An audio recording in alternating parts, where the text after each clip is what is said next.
Don't forget to subscribe to the channel. Thank you for all of your support. Enjoy the video. Alrighty, teacher talking sports here. And today it was announced who would be on the Baseball Hall of Fame 2022 ballot. This is from Ryan Thibodeau on Twitter. He is a Hall of Fame voter. You see the names here. The guys that are underlined are in their final years on the ballot. Those are Barry Bonds, Roger Clemens, Curt Schilling, and Sammy Sosa. The guys in italics are in their first year on the ballot. Those are Carl Crawford, Prince Fielder, Ryan Howard, Tim Lincecum, Justin Morneau, Joe Nathan, David Big Papi Ortiz, Jonathan Papelbon, Jake Peavy, AJ Pierzynski, Alex Rodriguez, Jimmy Rollins, Mark Teixeira, and the guys who have been on the ballot before and remain on are Bobby Abreu, Mark Burley, Todd Helton, Tim Hudson, Torrey Hunter, Andrew Jones, Jeff Kent, Andy Pettit, Manny Ramirez, Scott Rowland, Gary Sheffield, Omar Vizquel, and Billy Wagner.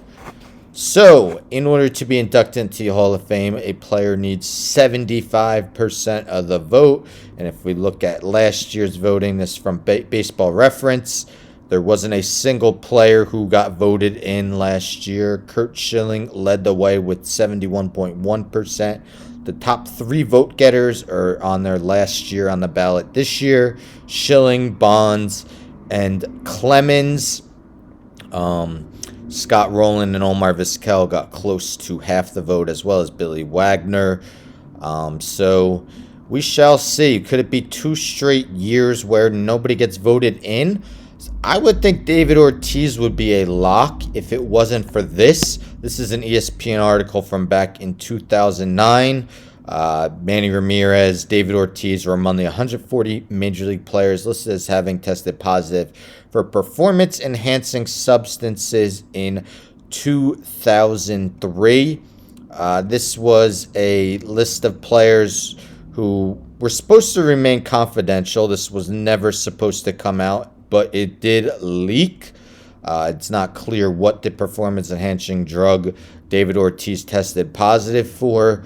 But, you know, with guys such as Bonds, such as Clemens, such as Gary Sheffield, Sammy Sosa, Mark McGwire, all those guys have basically been kept out because of their PED use.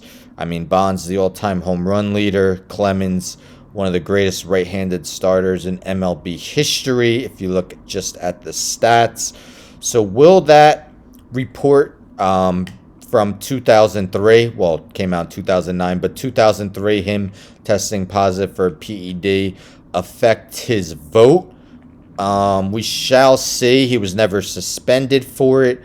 Otherwise, a guy like Curt Schilling probably should be in the Hall of Fame, but he hasn't done himself any favors. He's talked a lot of nonsense about the writers who vote for the Hall of Fame. He's been a controversial figure. He even asked to be taken off of this year's ballot, which wasn't granted to him. Of course, the other guys last year on the ballot, Bonds, Clemens, and Sosa, have a ton of PED usage. Everyone believes that they used them, and that's why they haven't been included. A guy like Alex Rodriguez in his first year likely won't be voted in because of that same thing. He was suspended numerous times, 2 or 3, because of PEDs. Who else do you think may get in? Omar Vizquel got close to half the vote. A lot has come out about him, though. A reported domestic violence incident. I think that may affect his standing with the voters.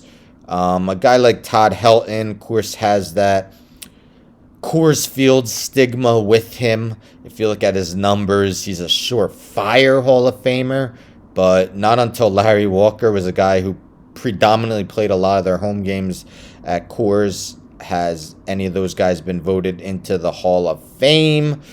Other first-timers that may deserve consideration. I mean, Jimmy Rollins is a former NL MVP, won a World Series with the Phillies. Same with Ryan Howard. But I believe the only first timer on the ballot that has a chance is Big Papi David Ortiz, if they don't take too much credence into that report of him testing positive in 2003. Scott Rowland, I believe he belongs in the Hall of Fame. One of the best defensive third basemen of his era, and was also a very solid offensive player as well. But this is the 2002 Hall of Fame ballot. I believe the voting will be announced in January, the results from the voting. Who do you think should get in on this ballot? Do you think guys like Clemens and Bonds should get in on their last opportunity? Despite the PED reported use by those two. Curt Schilling has some iconic postseason moments, but hasn't exactly put himself in the best light to the writers.